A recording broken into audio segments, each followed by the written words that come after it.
Van used to be a boring-ass office worker who lived in his office and went home only to sleep. However, one day, he wakes up as a 2-year-old boy and wonders where is he. He can't understand why his hands are so small, and he immediately runs around the room to see where he is. He goes straight to the window and gets mesmerized by the medieval castle and city he sees outside when suddenly, his maid Till comes running, thinking that Van is going to skydive without a parachute from the window. She helps him down and says that it is dangerous to stand at the window.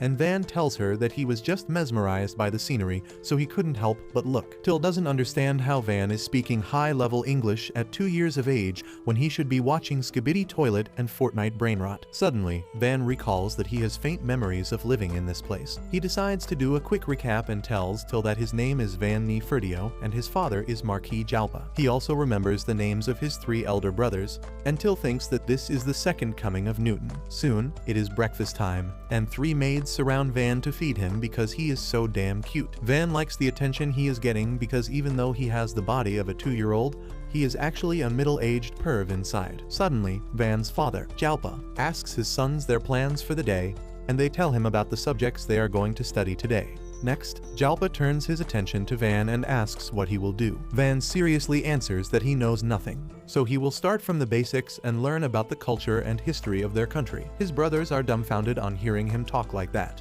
But Jalpa starts laughing that he underestimated his youngest son. He thinks that Van will be talented in fire magic like him and his late wife and says that he has great hopes for him. Van already knows that there are different magic attributes in this world, but the nobles prefer the 4 basic elements that include fire, water, wind, and earth because they have high offensive power. All other types of magic attributes are seen as a disgrace, and all of Van's brothers have one of the 4 elements. Later that day, Van learns about their country from Till, and he gets excited to learn how many intelligent species are in their world. Till tells him that they have the usual roster of elves, dwarves, and others, but the rest of the maids tell her that a kid won't understand all that. Van tells Till not to pay attention to those ignorant bitches and begins asking her about magic tools instead. She tells him about magic crystals and rocks that can store magic and can be used to manufacture magic tools. While Van is learning just the basics, the old butler Esparta puts a bunch of books in front of him, saying that it is necessary to see how much he already knows before starting his education properly. Van is a bit intimidated by his mean-looking mustache,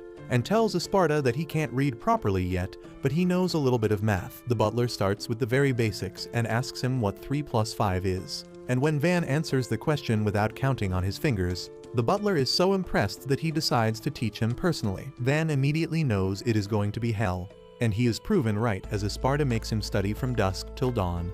But thanks to that, Van learns to read and write in just a couple of weeks. After that, he continues studying hard, and when he turns 4, it is time for his swordsmanship lessons to begin. His first training partner is Till, who can dodge like she is allergic to Van's wooden sword. He falls to his knees after failing to hit her even once, and Till teases him that she won against him. Van chases after her while pouting, but then the rest of the jealous maids hold Till down because she is insulting a noble. They tell Van to punish her for being rude, but he tells them that it is alright. However, the maids have a stick up their and they insist Van punish Till, so he just flicks her forehead and tells everyone that justice is served. For the next year, Van focuses on sword training, and by the age of 5, he can beat senior students because they are just kids with simple attack patterns, and he is a grown-ass man with a developed brain. The other students are impressed that Van is a genius even when it comes to combat, and they are even more overwhelmed when they see him treating them kindly even though they come from a lower social status. After that, Van takes a break when Dee,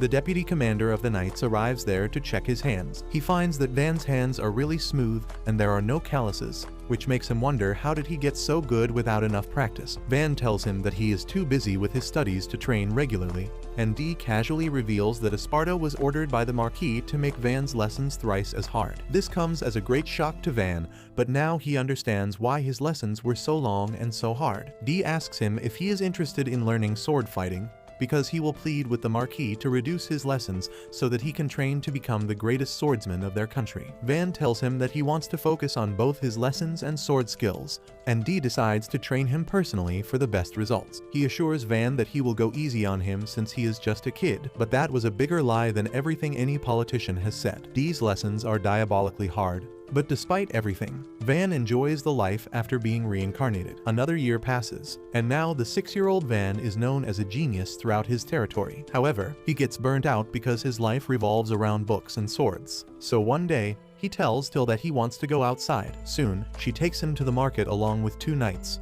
and Van is thrilled to see different types of stores. He is curious about the grand building behind him, and Till tells him that it is the Merry Chamber of Commerce, which is a huge company with branches all over the country. Van realizes that this is just the Walmart of this world, when suddenly, he sees a man dragging a boy who looks really filthy and beaten up. The man tells Van to look away because it is not a show, and his knights get ready to remove the man's stupid head from his body for insulting a noble. Van stops them and asks the man why he is dragging that boy along, and he arrogantly replies that he is going to sell his son into slavery, and no one is going to stop him. This is the most shocking news for Van, but Till tells him that poor people in this world often sell their children into slavery to get some extra cash. Van is really appalled by this, but before he can interfere, a tanned mommy comes there, and she is really excited to see the youngest son of the Marquis. Till proudly affirms and shows off his family crest to the tanned mommy, who introduces herself as Rosalie from the Merry Chamber of Commerce. Van immediately asks Rosalie how much would the blue-haired boy be sold for, and she takes one quick glance at him and then asks his dad if he has any magic attribute. He replies that he has magic to steal things, and Rosalie says that the boy can only be sold for 3 large silver coins. This angers the old bastard, who starts kicking his son for being so worthless that his selling price is less than Sophie Rain's monthly OnlyFans subscription. Rosalie tells him to be kinder to his son, but he decides to take him to another shop to get a better price for him. Suddenly, Van offers to buy the boy for 5 large silver coins, and the bastard begrudgingly takes that offer. Van frees the boy and helps him get up, asking his name. The boy introduces himself as calm as he takes Van's hand and stands up. Van tells him that he is free to go anywhere he wants to now, and Till asks him why he is letting the boy get away when he just bought him. Van replies that he just wanted to help him. He then learns that Calm has nowhere to go and decides to take him to the mansion. The knights tell Van that he can't take a boy of unknown origins to the mansion normally, and he needs to take him in as a slave. Being a modern guy who hates slavery, Van feels hurt by that sentence. But since Calm is okay with that, he decides to follow the idea. Rosalie interrupts him and says that they need to finalize the slave contract before that and asks both the boys to hold her hands. She then uses a spell to cast the contract spell on Calm, creating a tattoo on the back of his hand to show that he now serves Van. With that, Van takes Calm to the mansion, and he soon becomes a talented and loyal servant. One day, Calm comes to tell Van that Dee is looking for him, and Van gives him a cookie to lie that he is not here. Calm takes the bribe and then says that Dee already knows he is here, but Van tells him to cook up a story if he needs to. He then notices that Calm is not wearing the gloves he bought for him, and he declares that he wants to show off his tattoo to the world because it is proof that he serves Van. However, when Van says that he really wanted him to wear the gloves, Calm immediately changes his mind. Just then, Dee knocks on the door, and Calm goes outside to tell him that Van is not here. Dee says that a servant just saw him go inside, but Calm says that the guy must be doing heavy shrooms in broad daylight. Dee doubts that because he can see the cookie crumbs around Calm's mouth, but he quickly wipes them and says that he must also be doing shrooms to imagine things. Dee is impressed by the slave boy's audacity to talk back to him to protect his master, so he decides to train him in place of Van. 2 more years pass, and Van turns 8, which means it is time for his appraisal ceremony. Everyone has high hopes for him, and they want him to become their lord because he is not only a genius but also treats everyone kindly. His father is also certain that Van will fire element magic like him, but all his hopes are replaced with disgust and disappointment when he learns that Van has talent in production magic. Jalma says that production magic is considered the worst kind of magic of nobles because it allows people to create swords and stuff using raw material and imagination. However, all of that can be done even without magic, and no one needs a noble who is just a glorified blacksmith. Jalma says that both he and his late wife are strong fire mages, and he can't accept that their son would have the weakest magic. He pulls out his sword and says that he should have pulled it out that night instead, but he will correct his mistakes now. Van is frozen in fear and doesn't know what to do but before his dad can strike him. His eldest brother Mersha steps up to defend him. He suggests that they have a remote village in their territory that is still not developed, and they should let Van develop it. Jalma asks him to elaborate, and Mersha says that the nameless village has only 100 residents and they don't have anything going for them. There are strong monsters in the mountains to the north, and there is another noble's domain right next to them. On top of that, their rival kingdom, Yeleneta, is just beyond the village. and they only hold some military training exercises there. Jalma also agrees to the plan because the Nameless Village is a recently acquired territory, and they are not really loyal to their family yet, which makes sending a family member there a great decision. He praises Mersha for finding a use for the disgrace of their family and tells Van to leave for the village as soon as he can. When everyone has left, Mersha apologizes to Van for proposing to send him to such a harsh place, but he didn't want him to die at their father's hand. Van thanks him for saving his life, and Mersha promises to help him as much as he can in living a comfortable life at the village. Soon, Van starts packing his stuff, and Till is furious at the Marquis for sending him to a faraway place.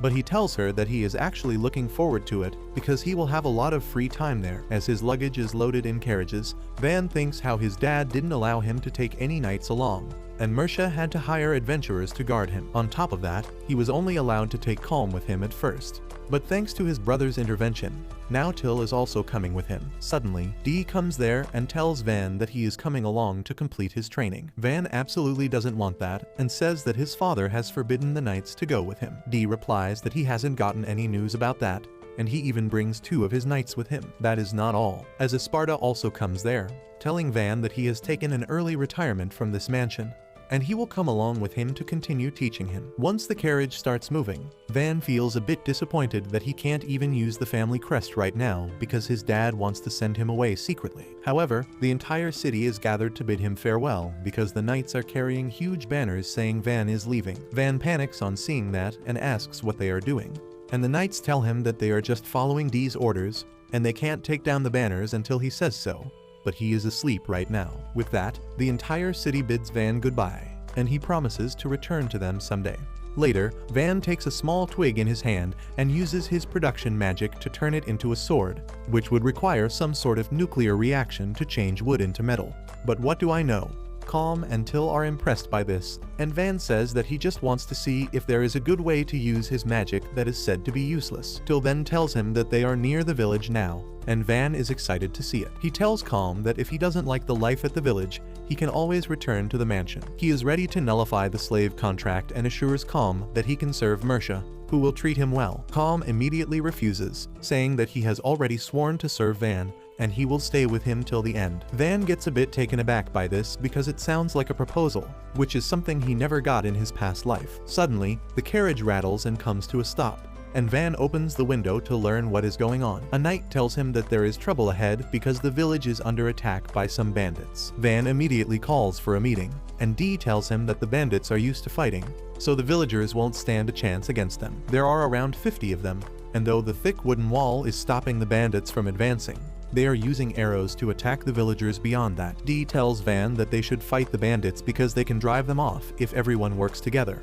But the leader of the adventurers, Ortho, refuses to cooperate. He says that his mission is only to guard Van till he reaches the village, and he will not let his men rush into a battle where they are at a disadvantage. Dee argues that the villagers are the first citizens who will be placed under Van's rule, and they should fight to defend them. Ortho tells him that these ideals are befitting a knight like him, but he and his men are adventurers, so knight logic doesn't apply to them. Dee has no counter to that, so he asks Ortho to protect Van while he and the knights fight off the bandits. He knows that he might die in the process and asks the adventurers to take Van and run back to the city if needed. However, Esparta objects to this obviously stupid plan. He tells everyone that he may look like an ordinary servant, but he is actually an elemental mage, and he will help them win the battle. Everyone finds that hard to believe, but Esparta declares that he will create a wall and the adventurers should fire ranged attacks from behind it. That will distract the bandits, and Dee and the knights will flank them at the same time. Esparta thinks that once the bandits are attacked from all sides,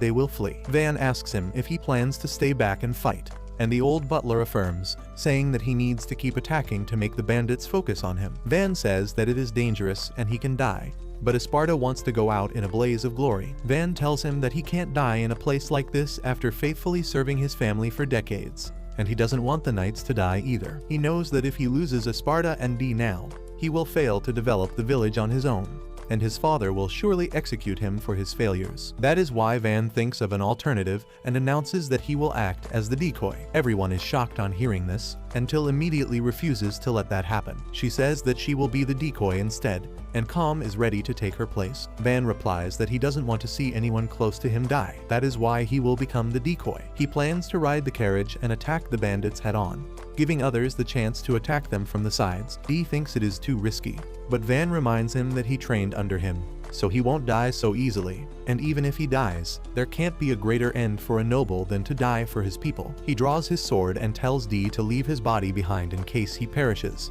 because he doesn't want his family's name to be stained by his death. Van's words move Ortho, who recalls how he was not happy to take the job of guarding a noble's son because he thought that all of them are arrogant assholes. However, when Van came to greet him and even praised him for looking cool and badass, his opinion changed a bit. Now that he sees Van risking his life for his people, he decides not to be a coward and announces that he will fight with him. Van tells him that this is above his payroll, but Ortho replies that he can't be cool and badass if he lets a boy risk his life in his presence. His friends agree with him, and then Dee steps forward too, saying that he can't let his lord risk his life when he is still alive. Esparta agrees with him, saying that he will have to teach Van from the beginning if he thinks risking his life is a good strategy. He immediately comes up with a new plan and creates an earthen wall in seconds before telling the knights and adventurers to flank the bandits from both sides. Ortho and his heavyweight friend rush to one side while Dee and his men rush to the other. Meanwhile, the other adventurers begin firing arrows from behind the wall, taking down a few bandits and distracting the rest. Their leader orders them to target the people behind the wall first, but Dee rushes in just then and takes out a bunch of them at once. Ortho, the adventurers, and the knights join the action as well. And if that was not enough to make the bandits leave shit stains on their underwear, Dee begins emitting a menacing aura that makes them run away. The bandit leader realizes that they can't win like this, so he charges towards the walls to kill the people behind them. Ortho tries to alert his team, but they can't react in time, and the Cyclops wannabe gets ready to swing his heavy axe at the green-haired nerd. Van comes in clutch just then and taunts the bandit leader to get his attention. He nutmegs the big dude and then slashes his knees from behind, making him fall to the ground. Calm joins the fight too and leaps towards the bandit leader using his axe as a foothold and delivers a devastating finishing blow. Soon after that, all the remaining bandits are captured, with Van's forces suffering no losses. Ortho is happy that they achieved the best possible result and says that once they receive their payment, their work here will be done. But he is a bit curious about Van now. He sees great potential in him and asks his team if they want to stick around and see what he can make of this nameless village. Half of them tell him that there isn't enough money in the village for them, but his core team stays behind because they have also seen Van in action, and they believe he is not an ordinary boy. They want to invest in him because they are certain he will make it big someday, and then they can cash in all the loyalty points. Meanwhile, Till rattles Van for risking his life and tells him to let her dive into danger the next time. Just then, Dee and others come there and tell Van that the villagers have gathered at the gate. He decides to step into the village with pride and hope, but as he sees the village, he loses a bit of both because they look weak and desolate. The village chief welcomes Van and thanks him for saving his life, and the first question Van asks is if the village has been attacked before. The old man affirms, saying that they have been attacked many times this year already. Van asks the reason for that, and the chief replies that earlier, the village was part of another territory, and knights patrolled it regularly. Ever since they became part of the Ferdio family territory,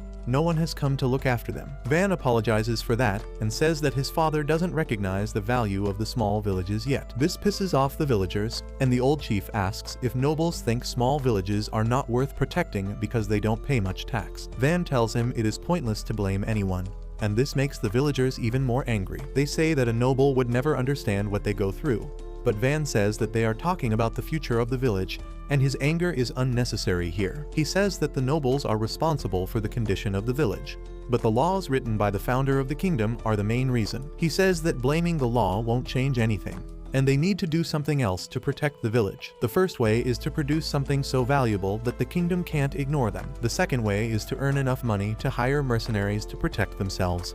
And the final way is to work on the village and make it better. A village baddie tells him that they also thought of that idea, but they have nothing at all. Van tells her that things are different now because they have a new lord, and he will do everything to defend the village. Well, the villagers don't trust him because he is a kid, but when Esparta and Dee step forward and introduce themselves as the former head butler and the vice commander of the Night Order, the villagers suddenly grow confident that their village is in the right hands. The chief asks Van if he has powerful elemental magic, and he immediately makes it clear that the best he can do is production magic, so they should expect combat strength from him. The villagers start sulking openly and Van's ego takes a hit. Just then, a villager asks him what they should do about taxes, because currently they find it hard to pay 30% of their income. Van decides to cut it down to 10% till the village is stable and all the villagers already start liking him. Next, Van says that they need to work on the village's defenses and asks Esparta if the earth wall he creates is long-lasting. The butler replies that it lasts only for a little time before the mana runs out,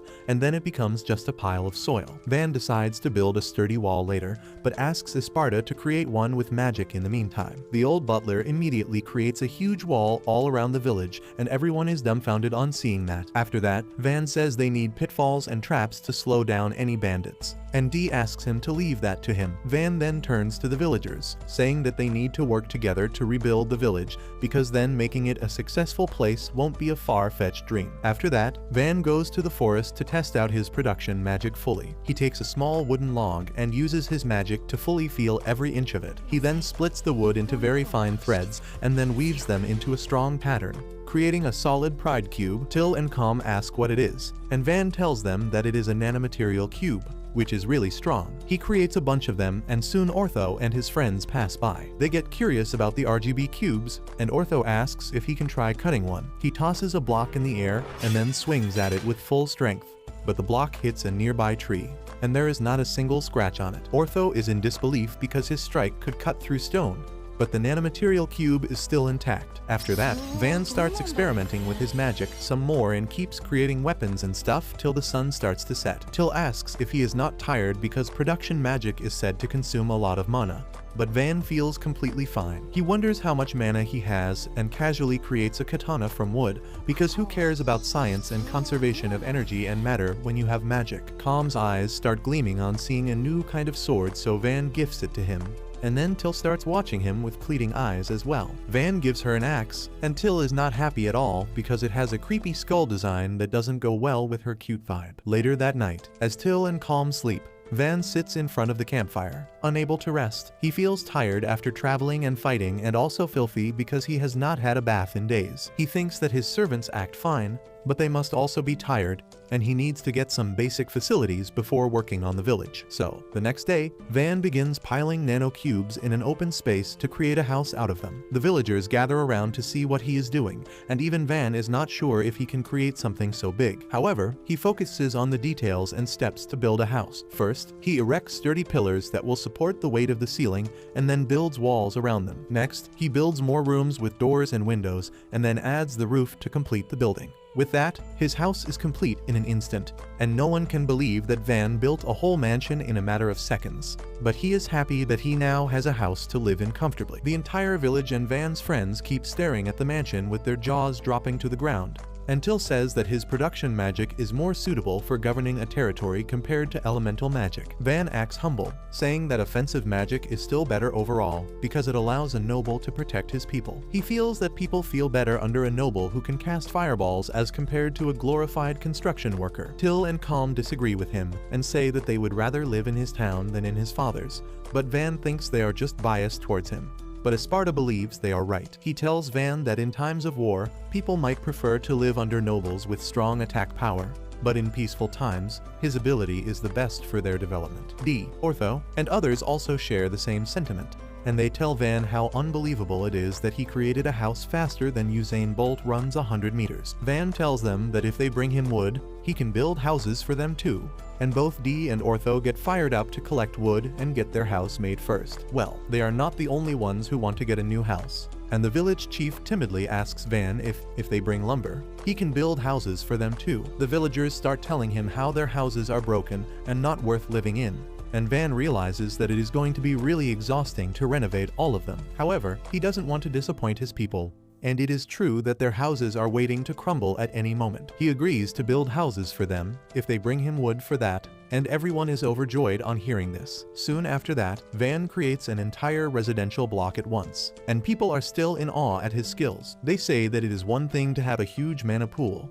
but Van also knows how to plan a proper layout for a settlement. Van starts flexing his knowledge about architecture and design and says that he used the grid layout in which each unit is made of 4 houses with wide streets connecting them. For now, he has made all the houses uniform so that there is no fighting, but he plans to renovate them eventually once they have sturdier raw material to use. The villagers are extremely grateful and offer what little crops they have to Van as a gift. After that, Van creates a public bathhouse next to his mansion because he wants to take a bath daily. But the villagers are also curious about it. Till and the green-haired mage Pluriel tell Van to take a bath with them, and he freaks out on hearing that and reminds them that he is a full-grown man already. The girls get to take a bath first, and Pluriel says that Van is unlike any other noble she has met, and he is really kind and wise. Till immediately starts yapping about how awesome her master is, and once she is finished telling her new friend about all that, it is the boys' turn to take a bath. Van and Calm go inside first, and Van notices that Calm is building up muscles after training regularly with Dee. Speak of the devil. Dee and the knights come to the bathhouse just then, and then the muscle-brained idiot starts swinging his heavy sword in the public bath. After the bath, Van goes to rest in his room and flops on the bed, thinking that he can finally rest after an exhausting day. The next morning, he wakes up to find that the knights have dug a trench around the village to protect it from raiders, and Van says that they need to fill it with water for best results. They also need water for drinking, farming, and the public bath.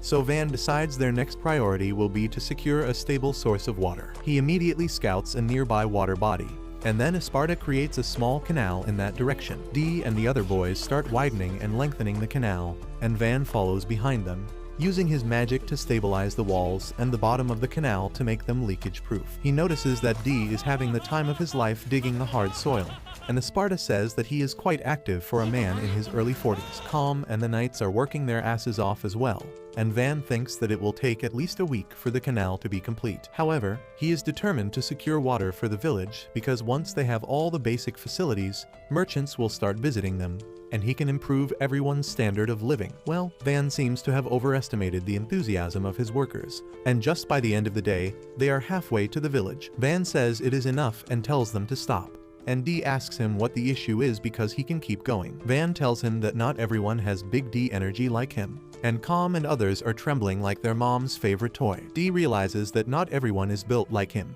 so he agrees to take a break for the day, even though he still has enough stamina to finish the canal on his own. The canal is finished the next day, and everyone involved gathers at the river to witness its inauguration. Van tells Esparta to open the gate, and he shatters a stone plug to let water flow into the tunnel. Everyone applauds as they see water flowing steadily in the canal they created, and the villagers are astonished on seeing so much water at once. Soon, the water fills the trenches around the village, but Van fears that it might lead to flooding once the rains start. He decides to dig a lake behind the village so that they can avoid that, and Esparta says that it will also act as a reservoir for dry weather. Soon after that, Van and his friends build a lake behind the village, and the entire village gathers there to see it. They can't control their happiness on seeing it, and the village chief thanks Van because now they won't have to trek for a mile to get water for their families. A few days later, Van reinforces the village wall by adding bits of stone into mud and then turning them into concrete with his production magic. Everyone is sure that with such a sturdy wall,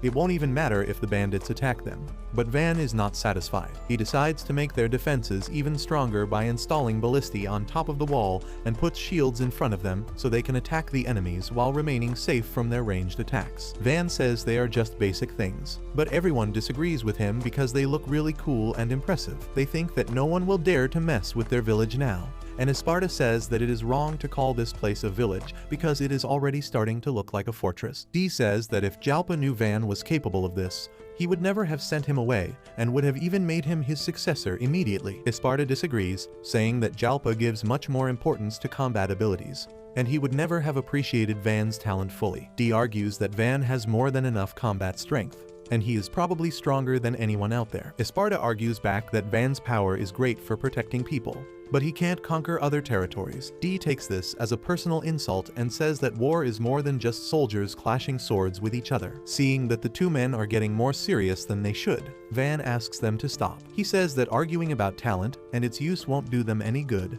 and they need to try their best to live a better life with what they have got. Dee starts laughing on realizing his mistake, and he agrees with Van, saying that he will become a great ruler, no matter where he is sent. He confidently says that one day he might even have a domain that rivals his father's, but Van is more interested in breakfast because he is really hungry. He enjoys the breakfast. Till makes it for him, and she is glad that he likes it, because they are a bit short on ingredients. Van realizes it is a worrisome thing, and Esparta tells him that improving the village defense is a good idea, but they need to also worry about its income. They don't have any connections except the merchants who come here once per month. Van replies that he can take care of furniture and cutlery, and the villagers produce enough vegetables to sustain themselves, so they can manage just fine. Esparta wipes off the piece of omelet from his mustache as he tells Van that they don't have any seasonings here, and they also don't have the ingredients for the baked desserts that Van loves so much. Van is shocked to hear this and immediately turns towards Till, looking like she betrayed him. He decides to set up a special industry that will get this village all the money it needs. He asks his team to give him some ideas immediately, and Calm suggests that they can sell the nanocubes because they are a revolutionary material. Van refuses that idea immediately because only he can use them. Next, Till says they can hunt monsters for materials, but Van shoots down that idea as well because only the adventurers and the knights can do it. Esparta thinks that it is hard to find something special in this village, so Van decides to think hard about it. Later that day, he runs into the fatty from Ortho's group, who says that his servants seem to love him a lot because when he asked them to show what their weapons could do, they refuse to let the weapons be ruined by using them. Van is disappointed in both of them and says that weapons are meant to be used, and if they keep them stored up their ass, they won't help them when the time comes. Van encourages them to use their weapons, and the horizontally gifted adventurer pulls out a shield made from orc leather. He claims that it is really sturdy and can measure the power of their weapons and encourages them to attack him. Calm reluctantly agrees to do so and gently taps the shield with his katana. Mr. Plus-sized asks him to put more force into it because that doesn't even count as an attack.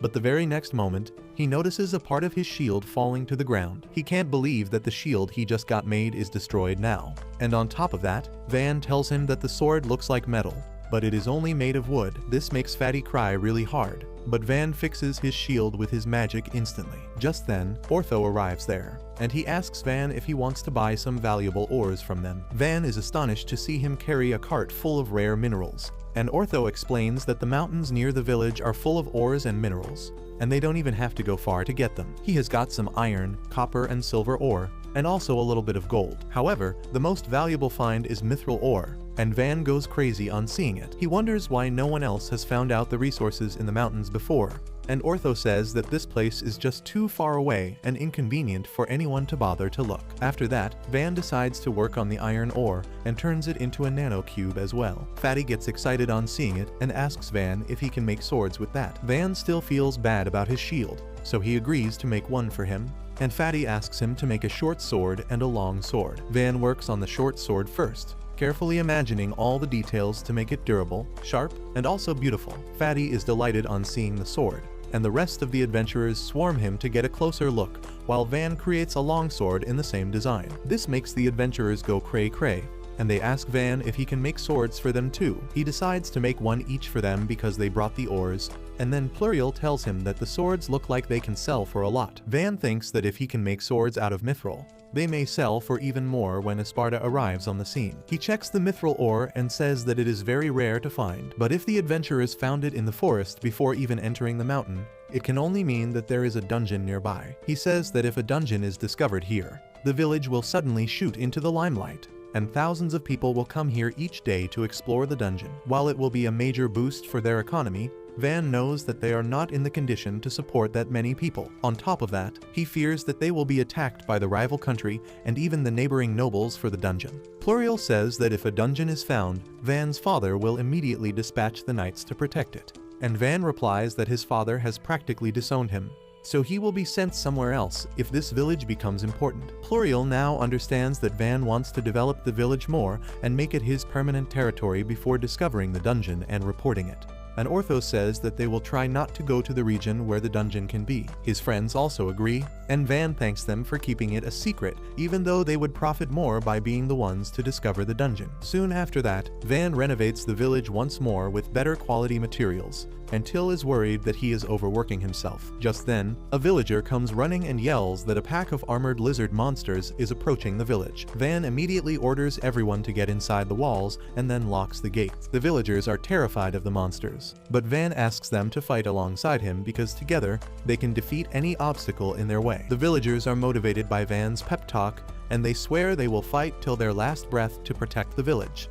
Van tells them to immediately head to the wall and position themselves behind the Abilitiy. Com tells him that Ortho and his party went out hunting, so they need someone to take command of the situation, and Van decides to head up with the rest of his citizens. However, Till grabs his arm with tears in her eyes, and Van may not be a simp, but he doesn't want to hurt her. He asks Dee to head up and relay the situation to him in real time. While he stays on the ground and issues orders, Dee accepts his order and rushes up to the wall, and the sight in front of him leaves him stunned. He tells Van that about 40 armored lizards are heading towards them, and they are about 8 meters tall, which is equal to 3 elephants standing on each other's shoulders in freedom units. Dee starts panicking on seeing this because even a group of veteran knights struggles to take down a single armored lizard. And right now, they have only a handful of trained fighters. Van commands him to load the iron arrows into the giant crossbows, and he immediately moves ahead to do that. His knights tell him that normal weapons don't work against the tough scales of the armored lizards, and Dee knows that too. He says that till now, he has won all the battles he has fought. But this time, he wants to trust his gut and let Van take the command. He orders everyone to load their ballista, and then commands them to fire. The arrows vanish as soon as they hit the lizards, and it takes a moment for Dee to realize that there is a huge hole wherever the arrows hit. The armored lizards hit by the arrows fall to the ground after a few seconds of inertia pushing their body forward. And just in the first volley, the villagers take down 10 of them. Dee is impressed by the quality of the weapons made by Van, and also by the villagers who for some reason can aim better than my Call of Duty teammates in ranked matches. He tells everyone to get ready for round 2, and the knights tell him that they only have 1 iron arrow left for each ballista. Dee tells them to load and fire nevertheless, and they manage to take down more armored lizards. However, half of the lizards are still left, and they are out of ammo. Dee relays the message to Van, who begins to come up with a solution to the problem, when he suddenly remembers that Calm's wooden sword managed to cut through Fatty's high-spec shield. He thinks it might work against the armored lizards too, and tells Dee to use the wooden arrows. The knights think this is plain stupidity because wood is not going to make it through the lizard's skin that is tough like steel. Dee tells them to shut the hell up because Van has already proven them wrong multiple times, and he is going to trust what he says. He orders the villagers to load the wooden arrows and shoot, and even the wooden arrows manage to pierce through the lizards, even though they get stuck midway. Luckily, that is enough to hit their vital organs and kill them immediately,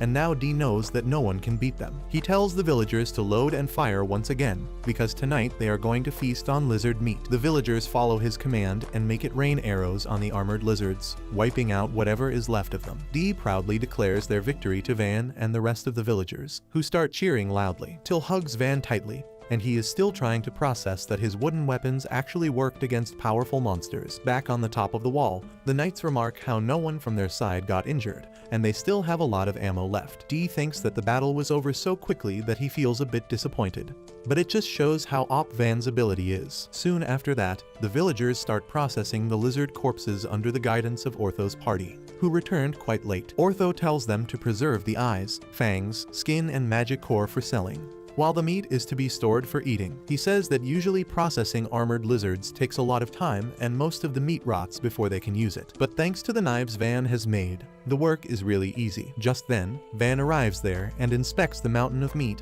and decides to throw a huge party to celebrate their victory. At night, the festivities begin and people get to eat as much meat as they can. Ortho's group talks to Van and tells him that the weapons he made for them work really well. Dee overhears this and asks Van if he made weapons for the adventurers before him, and Ortho's group begins to show off their swords. Dee gets jealous on hearing this and asks Van to make a sword for him, and he is willing to write him a blank check for that. The other knights also want weapons made by Van, and he timidly tells them that he can't take any money from them, but he is a bit busy right now. He promises to make them new gear after the village affairs are sorted, and the knights are happy with that. After that, Ortho tells Van that usually an armored lizard sells for 20 gold coins, but since most of the meat will rot, he can get about 8 gold coin per lizard. That is still a lot of money, and Van gets overwhelmed thinking about how he will use all that money. Isparta breaks some bad news to him, telling him that when a village earns more than 100 gold coins, they have to give half of it to the Marquis as taxes. Van feels like he lost his life's savings in a crypto scam on hearing this,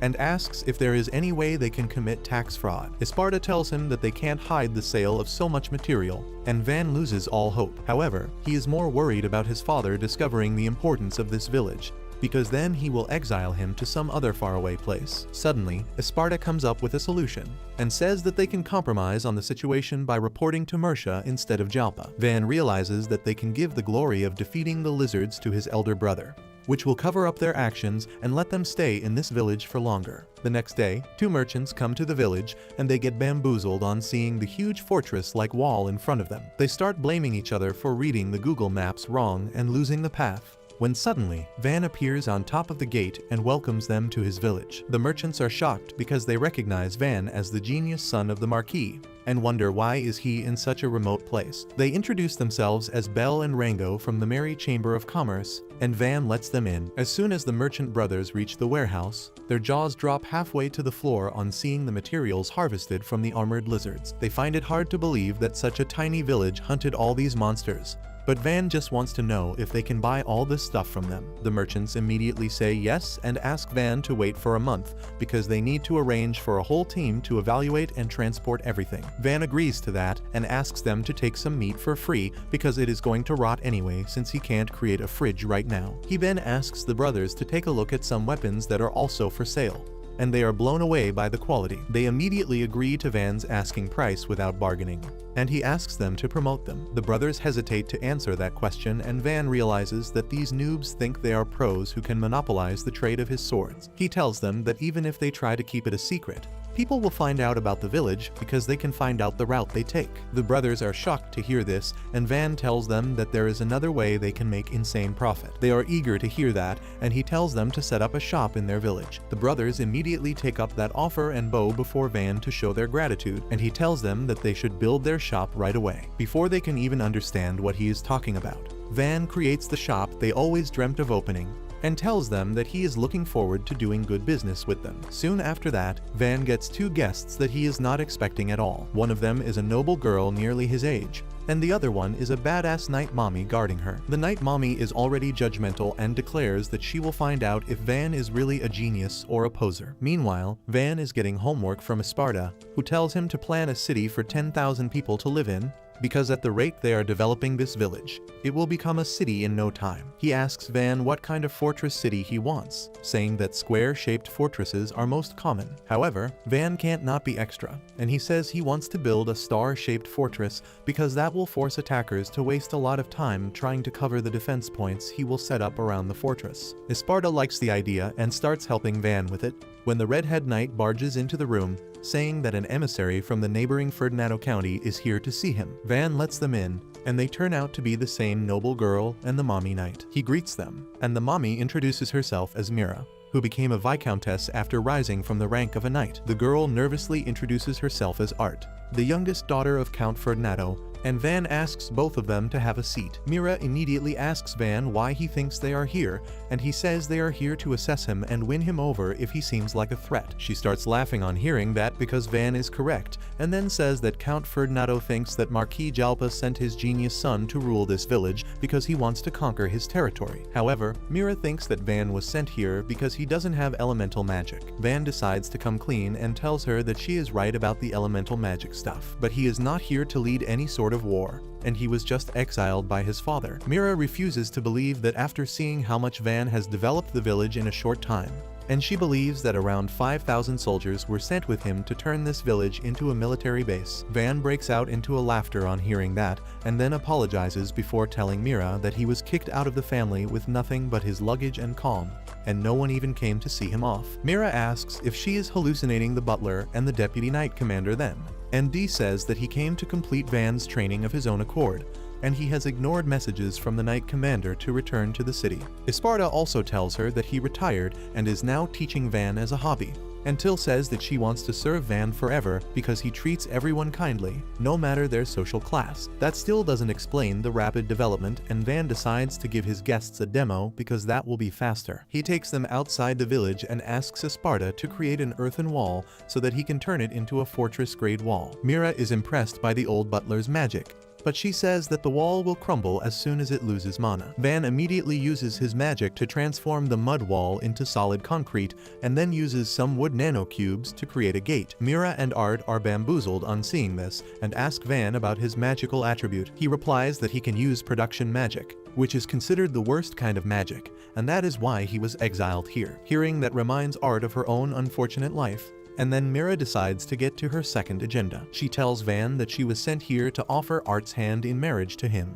and he understands that the Count wants to give him his daughter so that he doesn't try to conquer his territory. He tells Mira that a marriage is unnecessary because he doesn't want a conflict with anyone, and he is just developing the village because he wants to live a peaceful life here. Mira tells him that she initially wanted to prevent Art being engaged to the lord of a small nameless village because she would not find happiness in such a shabby place.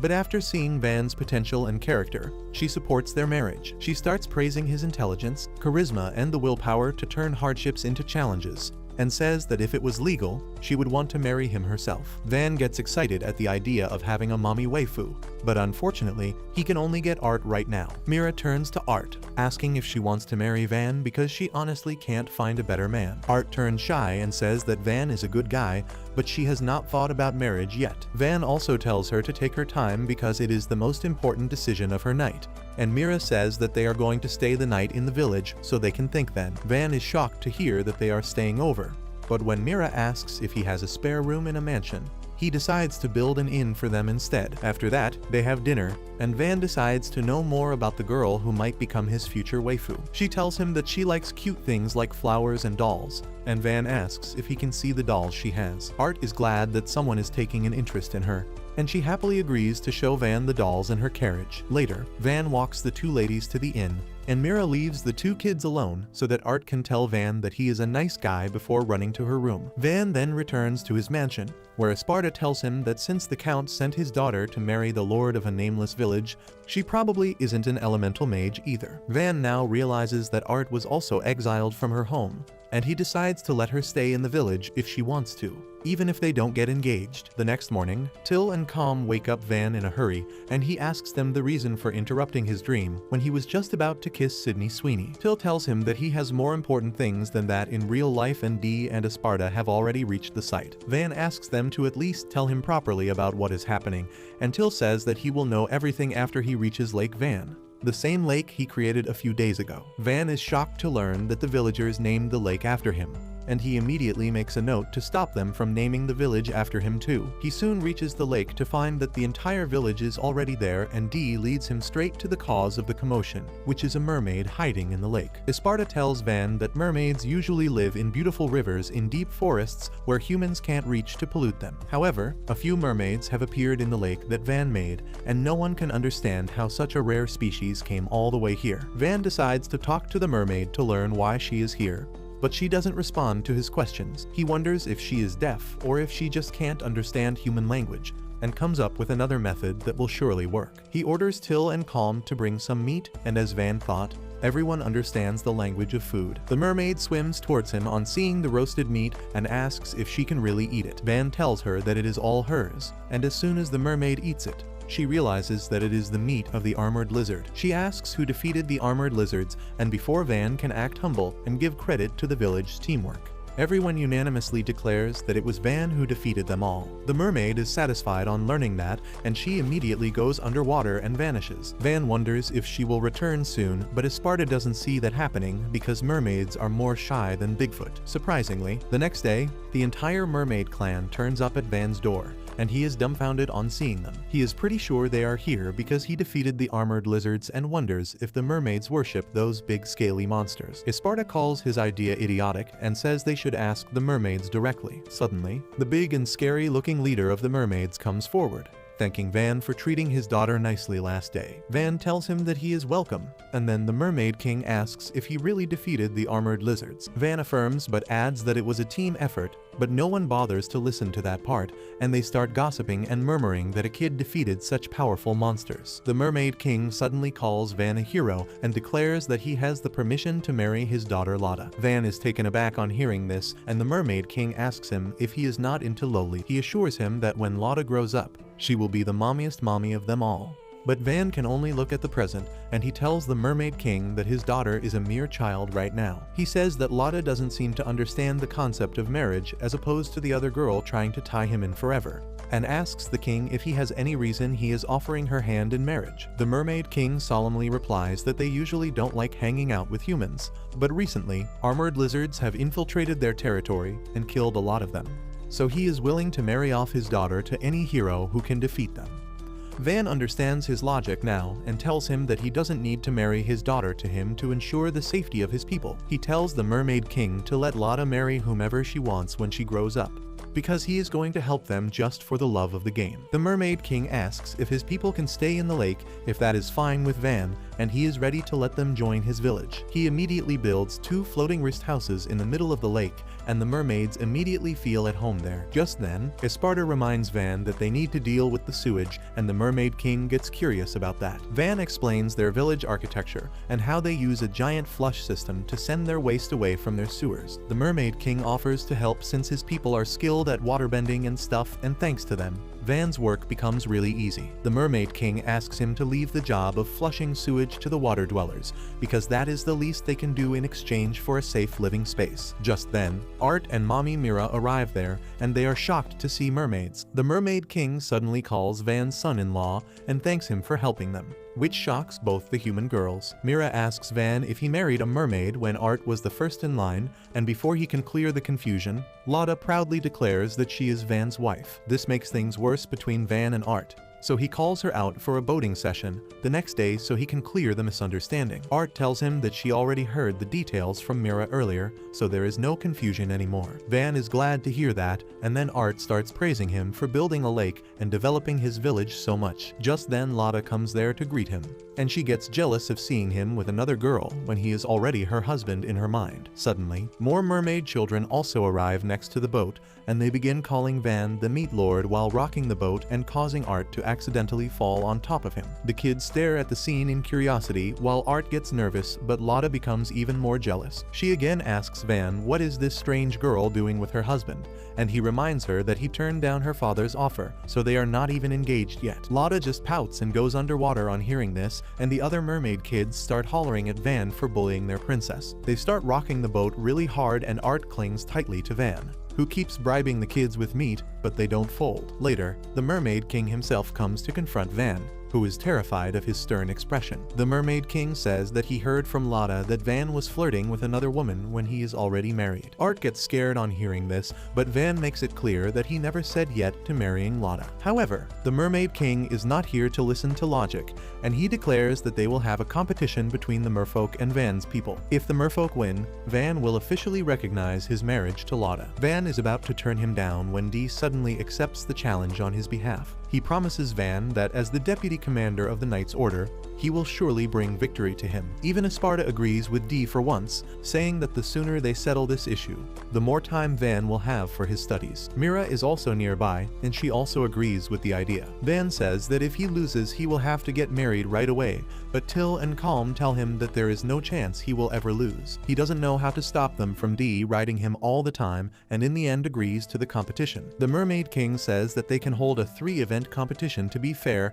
and gives Van the chance to pick the first event. Well, instead of picking something where he will have a clear advantage, Van chooses to hold a game of water polo, which is going to be equally tough for both sides as no one has any idea how to play it. Van first creates a pool in the middle of the pond and then begins explaining the rules to everyone. Esparta is surprised because he has never heard of a game like this, and Till says that Van is really great because he knows things that even the old butler doesn't. Anyway, Mommy Mira tells Van the swimsuits he made are really good for attracting gooners to this anime, while Dee is busy flexing like your average gym bro. Van asks Mira if she is going to take part in the game too, and she affirms, saying that she needs him to marry Art instead of the mermaid princess, and she has to do whatever it takes to protect him. Soon, the game begins with Mira and Till representing Van's village, while Lad and her dad play for the mermaids. As soon as the game starts, the Mermaid King scores a service ace, and soon the two mermaids begin overwhelming the humans, which shouldn't be a surprise to anyone with more than 3 brain cells. Till starts losing hope on seeing the massive point difference by half-time,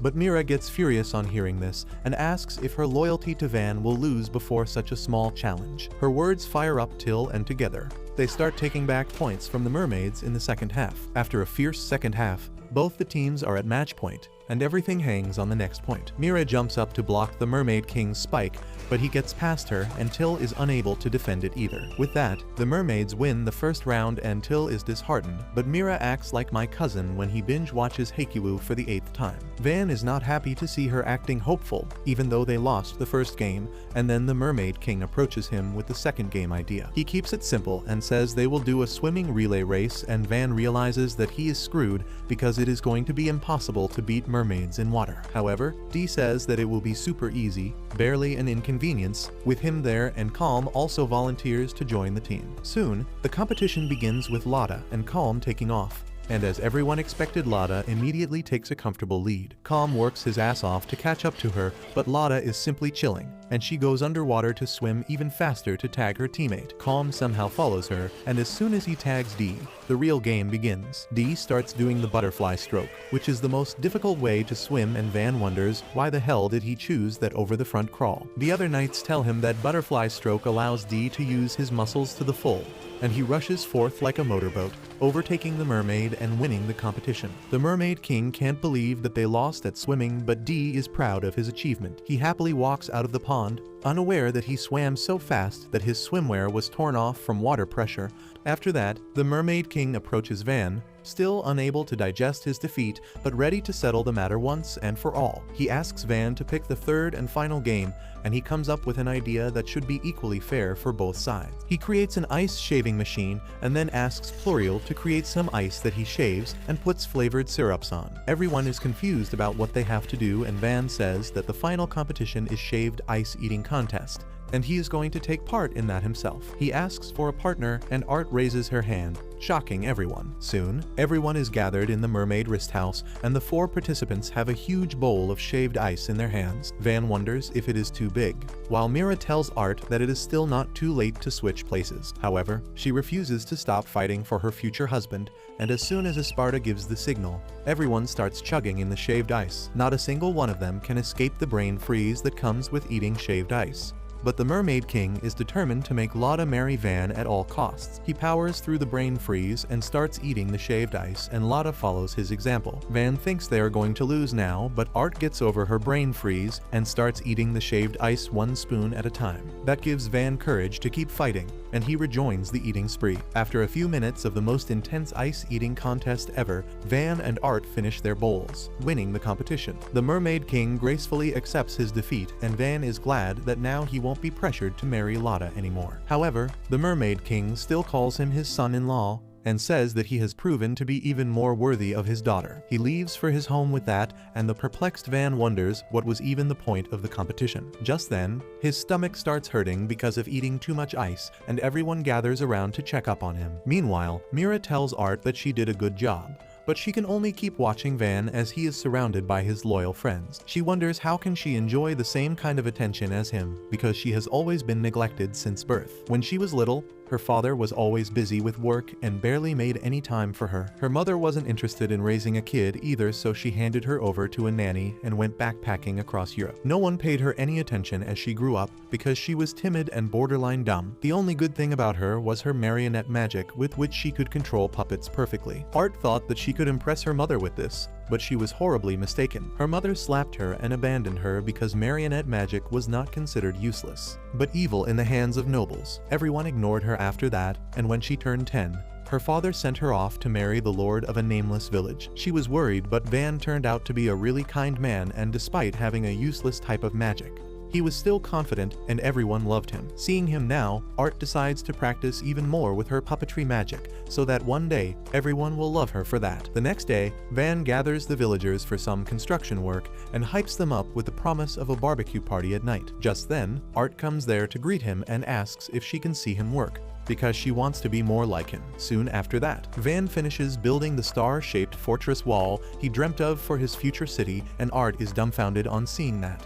She asks how could he build something so sturdy and huge in just 2 weeks, and Van just gives credit to everyone who worked together with him. Mira is impressed by what he can do, but Van is equally impressed by her gravity-bending plot. Mira notices the little pervert gawking at her, so Van starts explaining that as more people move into his territory, they will build more houses and shops to accommodate them. Mira replies that she is jealous of him because she has always dreamt of having her own land that she would govern. She declares that she will just earn a lot of glory in her next battle, and that will be enough to earn a land of her own. With that, she asks Van about the giant ballista mounted on top of the fortress wall, and he tells her that it is the upgraded version of the simple ballista he created in the past. He begins yapping about how the new model can fire 2 bolts one after the other and is much stronger, but Mira is curious to see the weapon in action instead of listening about it. Van immediately tells Calm to fire a test shot, and he immediately obeys his command. As soon as he lets the first arrow loose, it goes a mile away and causes a giant dust cloud after demolishing its landing spot, and while everyone is stunned silent, Van is pleased with the result. He tells Mira that with 100 of those ballistae, he can properly defend his territory, and she immediately requests him to sell one to her. She is willing to pay any price he asks for, but Van just smiles and tells her that those bad boys aren't for sale. Mira decides to pay with other methods and tells Van that she will do him any favor he asks in exchange for a ballista, and that is enough to convince the little pervert to change his mind. He tells Mira that he will cash in the favor later and asks her how will she take it with her. She replies that she will arrange for a carriage to carry the big weapon, and as for the bolts used in it, she can manufacture them at her own place. Suddenly, Calm tells her that she should take at least a couple of bolts made by Mira, but she asks him why is that. Calm immediately takes out the sword Van made for her, and Mira asks why is it bent like that. Either way, she doesn't see anything special about the sword, and Calm asks her if she has a weapon that she doesn't mind breaking. Mira takes out her spare sword and tells Calm that she has used it for a long time because of its durability, and she is sure that he can't even chip it. However, she doesn't mind if it breaks, and with her permission, Calm swings his sword at her. Mira doesn't even feel much of an impact and wonders if Calm just grazed her sword, but the very next moment, her sword's top slides down cleanly. She can't believe this and asks what material the special sword is made of, to which Calm replies that it is made of ordinary iron, but since Van made it, it is this powerful. Van tells her that the bolts for the ballistae are made using the same method, and they easily pierced through armored lizards. Mira can barely believe this, but she immediately asks Van to give her some bolts as well. He is glad to add them as a bonus to their deal, and Mira thanks Calm for telling her this valuable secret, which he did just to rizz up the night mommy. Suddenly, Van hears someone screaming in the distance and finds that it is Ortho and his party, who are running towards the fortress frantically. They tell everyone to run for their lives because something disastrous is chasing after them. Within seconds, a huge dragon comes out from the woods, and everyone panics on seeing this. Ortho tells Van to take everyone back to the village while they distract the dragon, but he doesn't know if that is a good plan. He wants to help the adventurers but doesn't know if they can engage the dragon in a battle with the villagers scared to death. Luckily, Mira steps up and tells him that they should fight because the adventurers won't last long, and then the dragon will attack them. Van takes her advice and tells Ortho and gang to come towards the village so that they can shoot the dragon with their ballistae. Meanwhile, Mira takes charge of the situation and tells the villagers to get behind the ballistae while asking someone to take Art back to the village. Before that, Van goes to Art and apologizes for exposing her to this dangerous situation because they are fighting a mid-level dragon which is quite powerful. He assures her that with Mira leading them and their powerful weapons, they won't lose to the winged lizard, and Art wishes him the best. Van orders Till to take Art back to the village and tells her to summon D and his men on the way back. At the same time, Ortho's party is rushing towards the fortress gate, and Van tells everyone to aim for the dragon's wings first so that they can defeat it while it is on the ground. Suddenly, one of Ortho's friends trips and falls with the dragon close behind him. Fatty tries to distract the dragon towards himself by banging his shield, and when that doesn't work, he throws his dagger at the dragon, causing it to shift its focus to him. Fatty runs as fast as he can to escape the dragon while his party heads straight to the gate instead of helping him. He panics on seeing that everyone is abandoning him, but Ortho tells him that he is the fastest member of his group, so he can make it back alive. Van steps up to help Fatty before he becomes a snack for the dragon and tells the villagers to fire. The dragon easily dodges the bolts the villagers shoot towards it, and Van realizes that they are at a disadvantage. Suddenly, Mira tells everyone to leave immobilizing the dragon to her as she stands on the fortress wall, ready to attack. Van realizes that she is a top-tier elemental mage, which explains why she rose up to the title of a noble at such a young age. He looks forward to see what kind of magic she can use, and Mira creates a dense ball of fire that she shoots at the dragon. The dragon is not fast enough to dodge it, and the hit from Mira's attack causes it to crash to the ground. Everyone is astonished on witnessing Mira's firepower, but the dragon is not dead yet.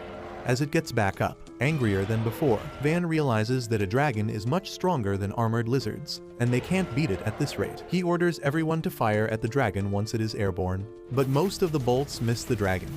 Luckily, they manage to damage its wings, making it unable to fly, and Van thinks that the battle will be much easier now. However, the dragon is as fast and agile on its feet as it is on its wings, and it charges towards the fortress, dodging the second round of attack from the Abilitiy.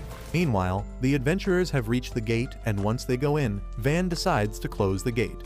Suddenly, the dragon starts approaching him, and Mira immediately attacks it with her fire javelin.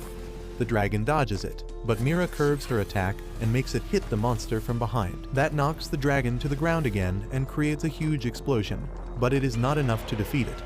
Mira jumps down and tells him that they need to head inside and prepare for a more intense battle there. Van follows her orders and tells the villagers to head back too.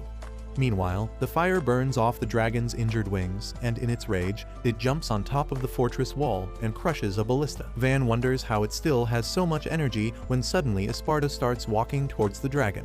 Van tells him to come back, but the old butler asks permission to stall the dragon for a bit before he returns. Esparta creates a giant rock wave over the dragon's head and then causes it to fall. The dragon suffers a concussion before being buried under the rocks, and Esparta casually walks back, telling Van that this will buy them enough time. Van tells the old Aura farmer to run instead of walking, but Esparta replies that he is old so he can't run. Calm decides to stay with him and asks Van to head back first. As Van goes towards the village gate, he realizes that they need to do something before the dragon regains its consciousness and attacks the village. He notices Mira standing on top of the village wall and decides to take her help.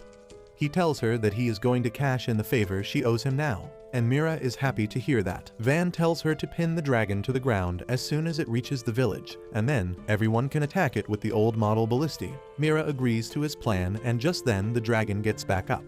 Van thinks that they need more time to load the Abilitiy properly, and just then, Dee comes running there with his men. He charges straight at the dragon, telling Van not to worry about them because they have equipment made by him. Dee straight up attacks the dragon with his sword, but it blocks the attack and swings its tail to take him out. The other knights manage to block it somehow, but all three of them get knocked off their feet. The dragon is enraged at them now, but Esparta uses another gigantic earth wall to bury it. Dee orders his men to retreat, and the dragon quickly gets up from behind the rubble. Van thinks it is time to finish the battle now, and he tells Mira to attack. She immediately creates the most powerful fireball she can and hits the dragon with it, creating a gigantic explosion. Dee and his men barely avoid getting cooked by friendly fire, and on hearing the dragon scream in pain, Van orders the villagers to fire at it. The rain of powerful arrows brings the dragon down finally, but Dee goes in to double check just in case. The dragon turns out to be still alive, and with the last remaining bits of strength in its body, it lunges ahead to bite him. Dee dodges that attack by moving to the side, and then with his greatsword, he slashes off the dragon's head cleanly. Van announces that they have won, and the entire village starts cheering on him. Just then, Art and Till come to check up on him, and Mira arrives there too. She congratulates Van on slaying a dragon, and he replies that it was a close fight. She tells him that this is a great achievement nonetheless, because ordinary villages would be wiped off from the face of Earth if a dragon ever attacked them. She says that this village has heroes like Esparta and Dee, but more importantly, it has weapons powerful enough to pierce a dragon's scales. Van is still not satisfied with that, and he decides to upgrade the Abilitiy so that they can fire 10 consecutive rounds. Anyway, Mira tells Van that they need to hold a dragon slaying ceremony now because it is not a small thing to defeat a dragon. In fact, Dragon Slayer is the most honorable title a warrior can get. And in this battle, Dee has earned that title by finishing off the dragon. Soon, Van starts the ceremony to honor the people who contributed the most to the fight, and he lets Mira handle it because she knows it better. Mira tells the villagers that most villages and even cities would have been utterly destroyed if a dragon ever attacked them. But this village managed to defeat it with no casualties. She says that the most valuable contributors to this fight are Dee, the heroic knight who beheaded a dragon in one slash; Esparta, the genius mage who pinned the dragon down effortlessly; and Van, who made the weapons that brought the dragon down. As Mira sees Van being shy and happy about the praise he is receiving, she recalls how she has met people from all fields of life, but she has never seen anyone like him. Mira was born into a family of knights in the royal capital, but once her aptitude for fire magic was discovered, her family essentially sold her to the noble family that paid the most money. She trained rigorously and became a knight commander at the age of 16, after which she earned glory in various battles, earning the title of a viscountess. Then one day, Count Ferdinando summoned her to escort Art, who was to marry a noble in a far-off village. Mira thought this was overkill because this meeting could be an email. However, the Count, just like my manager, was insistent that Mira visit Van and his village in person. Mira told the nervous Art that if the boy they are going to meet turned out to be a dud, she would reject him for her, but the girl had other concerns.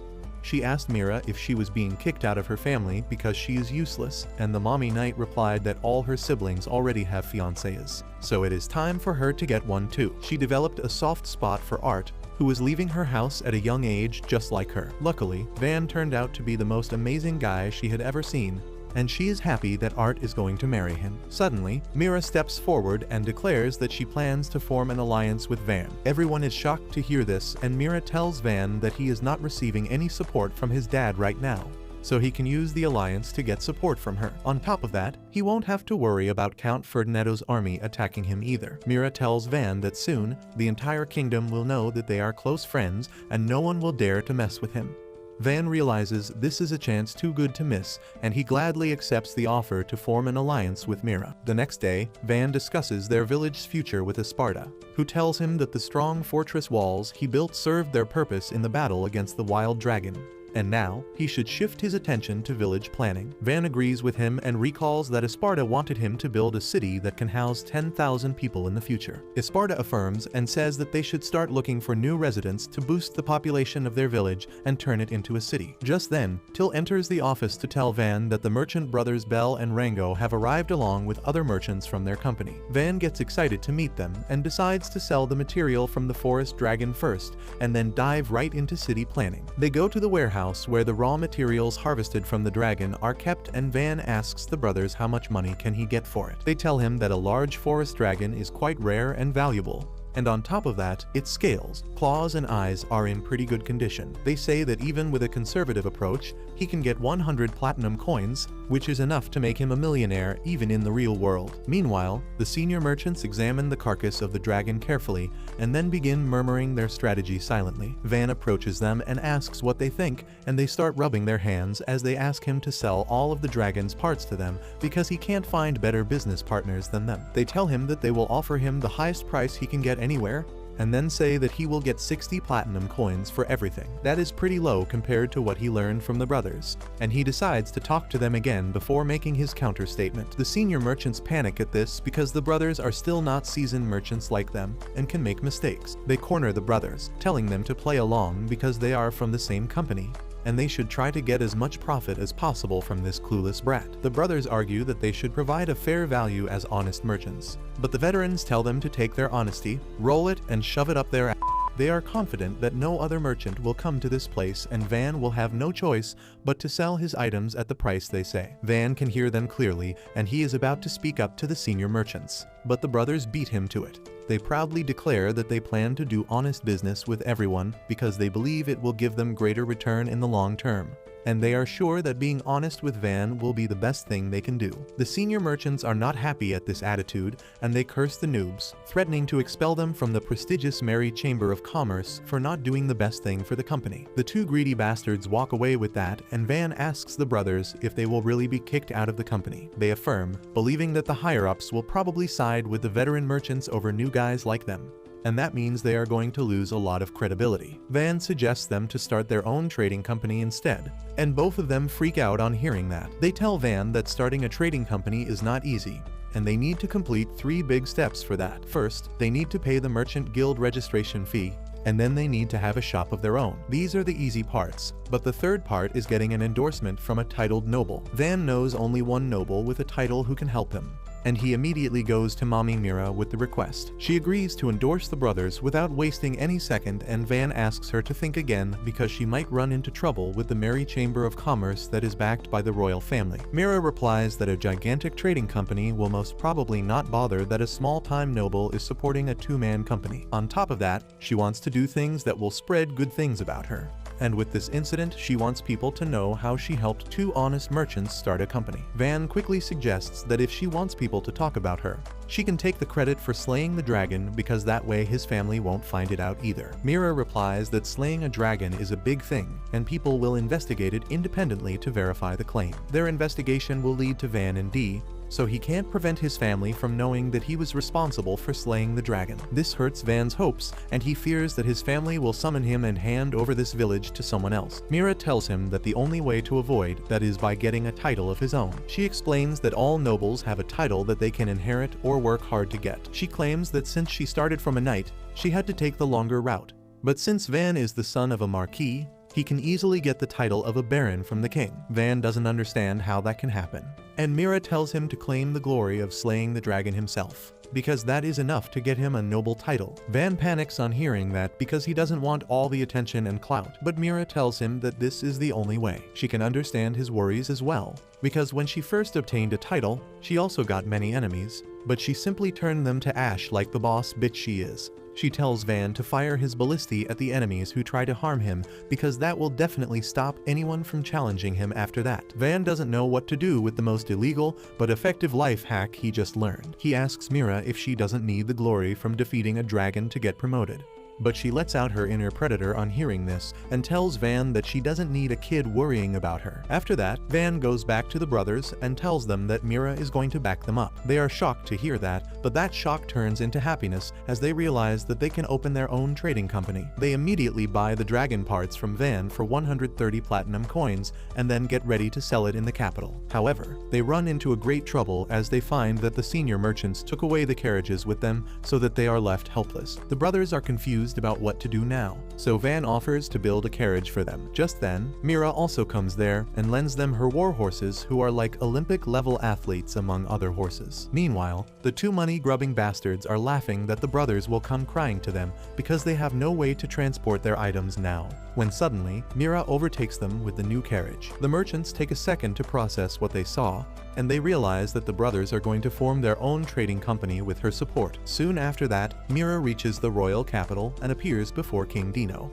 who is pleased to see her and asks if she is here to request for another promotion. Mira tells him that she is here to ask for a noble title for her friend, and the king is curious to hear more. He asks why her friend is not here, and Mira replies that he is protecting a faraway village, so he cannot come here, but he has achieved great things which are just the starting of his journey. The king is intrigued on hearing Mira praise the guy so much, and he asks about his achievements and identity. Mira replies that the guy in question is Van, the youngest son of Marquis Ferdio, who defeated a forest dragon. The entire court starts buzzing with murmurs and gossips on hearing this, and the king immediately asks if he is a powerful elemental mage. Mira replies that Van has production magic, and he is just 8 years old right now. She then starts glazing Van, narrating how he found the village under attack the moment he arrived there, and he defeated the bandits with a handful of knights and adventurers with him. She also tells the king about how Van used his production magic to completely transform the rundown village into a fortress, before fighting a forest dragon and defeating it. The king finds that crap harder to believe than believing in Santa Claus as an adult,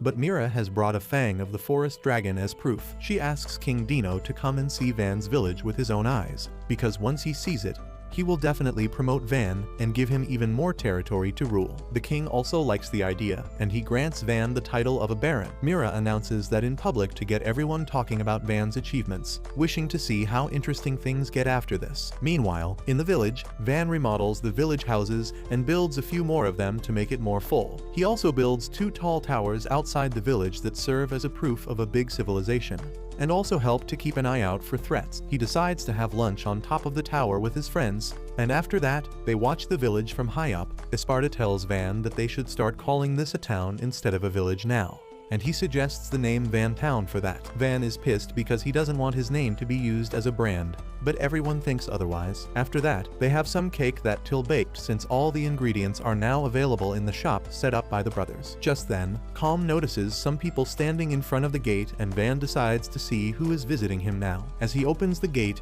he sees a group of dirty and starving people looking for the Cedo village. Van asks Esparta about that, and he replies that it was the original name of the village, even though it was not official. Van asks the poor people what they want, and they tell him that they belong to a nearby village and face heavy taxes while having no one to do work because their lord took their young people to join his army. They had heard that this village had changed a lot rapidly, so they came here, hoping to find some sort of relief. Van realizes that they are from Ferdinando County, which he doesn't have the best relations with. That is why he is hesitant about accepting them as refugees, but he doesn't want to abandon people who are so desperate either. He thinks about it a little, and then decides to accept them into his village.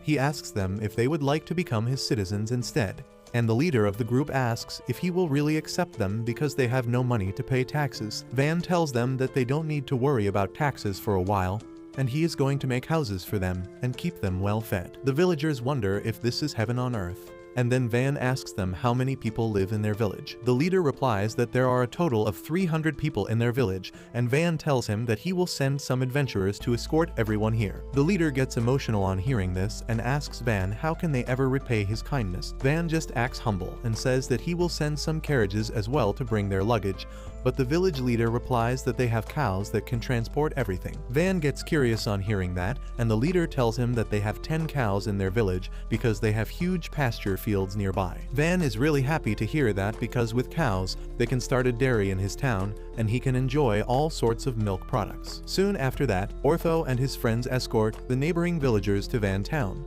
and they think how Van's decision makes no sense to them. The green-haired nerd baddie tells them to shut up and focus on their work, so they scatter and start comforting the villagers. Ortho picks a tired-looking woman, who says that she was against the decision of moving to another place that is even more remote than their village. Ortho agrees with her about the geography lesson, but then assures her that the village she is going to is a paradise. Soon, they arrive at the town, where Van has prepared a barbecue to welcome the tired and disheartened refugees. They can't believe that they get to eat something so delicious, and start stuffing their mouth with Van's delicious meat with tears in their eyes. After that, the refugees approach Van, asking if there is some work for them to do because they want to earn their living here. Van realizes that they are scared that he might kick them out for not working. He tells them that they can help by running stores he is setting up, and also by working on the fields. The villagers reply that they know how to work on a field, but they have never run a business before. Van tells them that they can leave the complicated stuff to the educated people and do whatever they can. Just then, the village chief arrives there to welcome the guests and says that Van has made their life much better,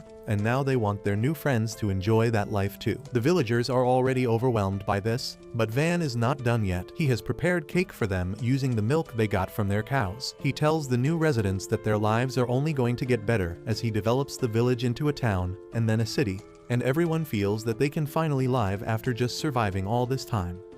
But that's where this video ends. Remember to like and subscribe to the channel. Thanks for watching, and I'll see you next time.